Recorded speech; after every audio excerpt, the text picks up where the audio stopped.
原來蛋撻都買呢啲食㗎。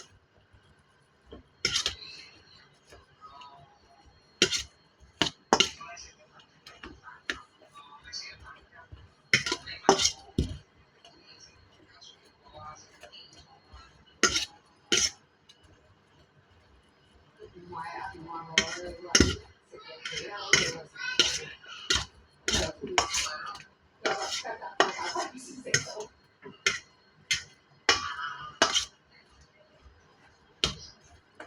係啊，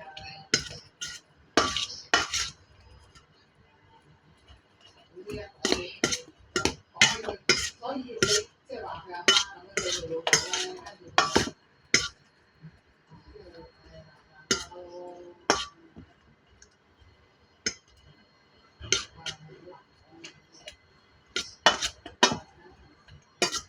因為始終你又唔係一齊生活。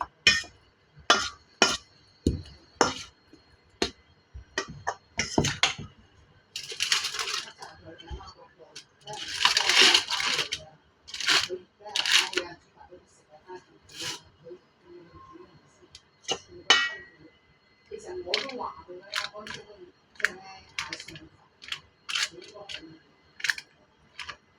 即係餸飯要食嘢，你擺翻落去，即係收仔。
以前啊，邊度有㗎？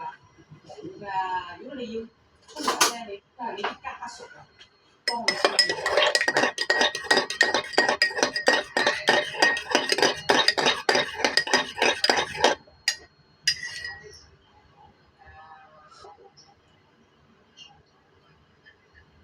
咁啊，梗係啦，人哋的神啊，同阿媽出門都係咁啦。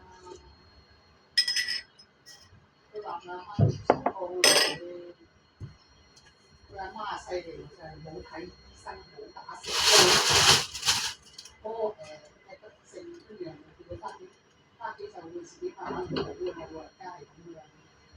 跟住佢阿媽就喺屋企，即係漚咗1年。佢話而家可以即係推住嗰啲咧，嗰啲落山嗰啲咧，嗰啲落街嗰度。我話跌打都冇去睇啊！佢話冇啊，真係犀利喎！跌打都話唔使睇嘅，就係咁自己睇石膏又冇打喎，即係乜都冇喎，係咁樣自己即係自己咁可以本身瞓喺張床度嘅。咁我初初以為佢阿媽咧喺個街度，即係喺個街市度濕滑啊跌低啦，跟住佢話唔係喎，佢喺個 lift 嗰度，自己即係自己咁樣跪低喺個 lift 度就變成咁。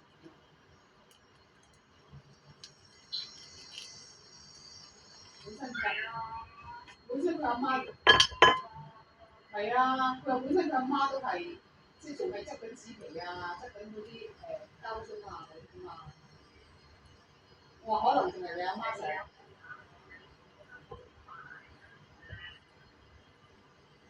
我而家都慢㗎啦，已經即係盡量都慢啲行㗎啦。好似人哋佢咁樣，人哋教我點樣鍛鍊啊，鍛鍊嗰個小腿啊、髀肉啊，啦，你千祈即係老人家話嗰兩嚿肌肉千祈都唔可以冇咗嘅，佢一冇咗咧就冇力嘅。咁我上次咧，我咪同你講話膝頭哥痛嘅，跟住咪排期睇嘅，跟住我咪排期睇咯。睇咗之後嗰、咁你話啊嘛，即係排住女先啊嘛。咁啊膝頭哥有咩事咧可以換啊嘛。咁我排住女先啦。嗰個姑娘話：唔係個醫生話，唔係啊，我哋冇乜嘢啊咁話。佢話你已經係好好㗎啦，比其他人咁話。佢話呢啲小朋友排呢有啲人，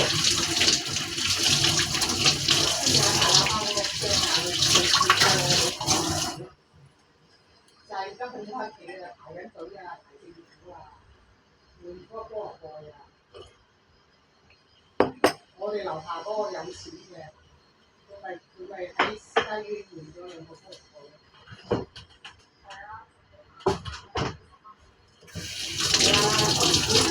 本身人哋佢老公以前係開嗰啲藥場鋪㗎嘛，開嗰啲咁啊，即係人哋有錢啊嘛。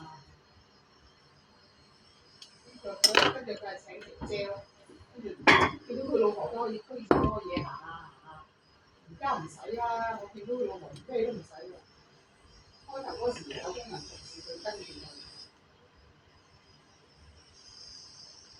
唉，所以大喇叭嗰啲人啊，成日以為啲錢啊使唔晒咁樣。